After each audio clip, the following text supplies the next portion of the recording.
il aura fallu plus de 3 décennies pour que la vérité éclate.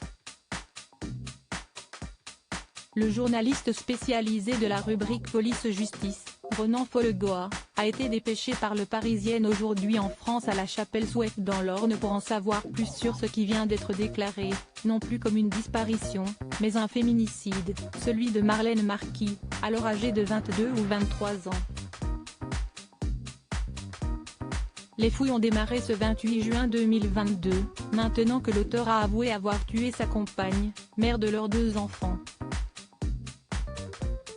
Pascal, ex-bûcheron et élagueur désormais à la retraite, a reconnu, 33 ans après les faits, avoir mis fin au jour de son ex-compagne en 1989.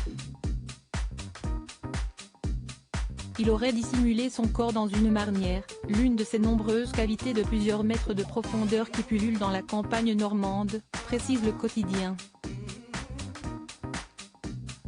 À l'origine, l'absence de Marlène, brutalement partie sans ses 2 enfants de 6 mois et 3 ans, avait été considérée comme une disparition et aucun signalement n'avait été fait.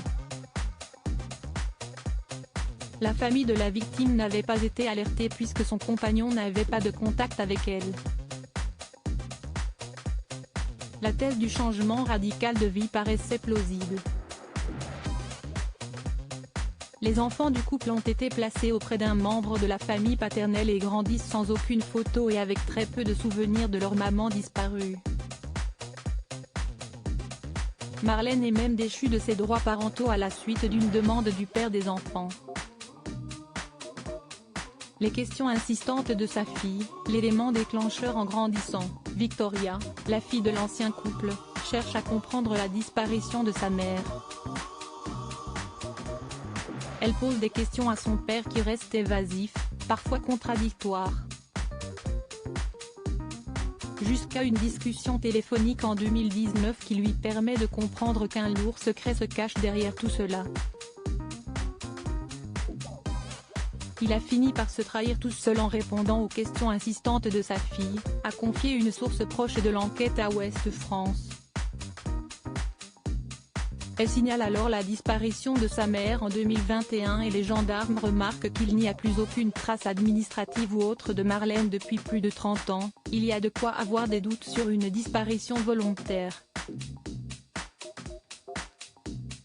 Le 27 avril 2022, une information judiciaire est ouverte pour enlèvement et séquestration. Une manière de contourner le problème de prescription des faits en cas d'homicide fixé à 30 ans, écrit Le Parisien aujourd'hui en France.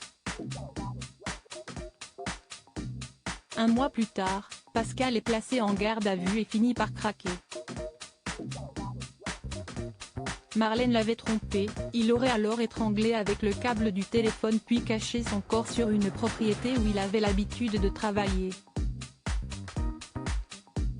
Mis en examen et placé sous contrôle judiciaire, il a déclaré à Ouest France « J'assume mes actes, j'ai honte et je m'en veux ». Seule personne au courant de son meurtre, la compagne avec qui il a refait sa vie et qui est décédée en 2008 des suites d'une longue maladie.